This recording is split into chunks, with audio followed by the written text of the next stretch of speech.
Hi, I'm Ben from 1 Mile at a Time, and today we're going to be talking about the best time to redeem miles.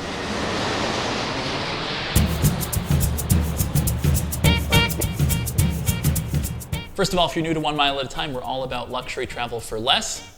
If you find this video helpful, please give it a thumbs up and subscribe. So while we talk a lot about how to earn miles, really the much bigger question should be how to redeem miles. After all, points are only worth the experiences you can get out of them, and I personally like maximizing every last point as much as possible. The biggest complaint I hear is, well, there's no award availability ever, I can never find these seats, and when they do have seats available, it's 500,000 miles. Now that is unfortunately sometimes the case, but there are some tricks to actually redeeming at the lowest possible level. And I think the biggest thing to keep in mind is that you're booking at the right time. So what is the best time to redeem miles? Generally speaking, my recommendation is to redeem miles either as far in advance as possible, which is probably pretty intuitive, or as close to departure as possible, which is something that always surprises people. So first, let's talk about booking in advance. Generally speaking, airlines open their schedules about 11 to 12 months out, and when they do, they'll often make award seats available. This is not always the case, so you don't have to wait up till 12:01 on the day that the schedule opens and call in, and if they don't have award seats, that doesn't mean someone beat you on the phone to that seat. Sometimes airlines don't open seats then, but often they do. And if you're trying to plan something in advance, really doing it right when the schedule opens is your best bet. Now, the thing that surprises people is that the really best time to book is right before departure. I'm not just talking a few weeks before departure, but potentially even day of.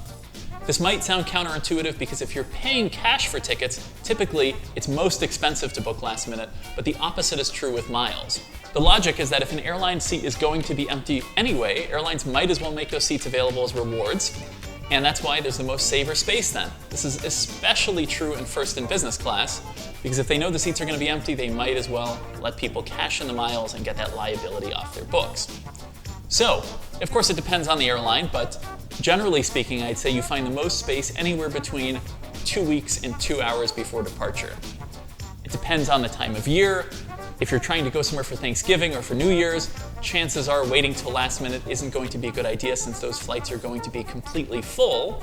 But if you're trying to go any other time of year, you're probably going to have pretty good luck booking last minute. Personally, I like to redeem for first and business class, and one of the really cool tricks is that while summer is a very popular time to travel to Europe, most people traveling are doing so in economy, and it's actually a slow period for business travel.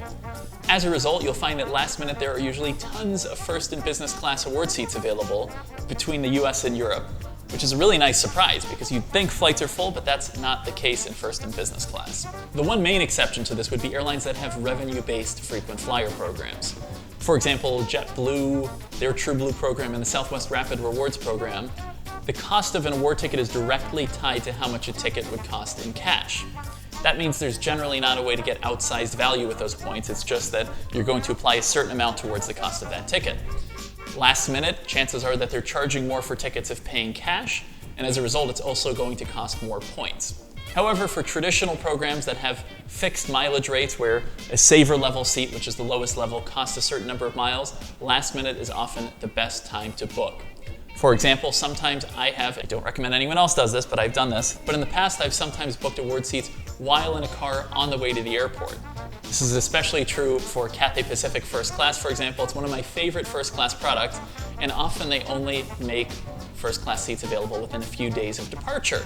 So if you're really craving dim sum rather than going down the street, you can on the way to the airport just book that award ticket and enjoy it in Hong Kong. You'll be there 16 hours later. There's something really nice about being that spontaneous, but I realize other people's schedules might not be as flexible as mine. As far as the logic goes for why airlines make award seats available way in advance and close to departure, well, there are really two reasons that airlines make award seats available. One is to genuinely reward loyalty.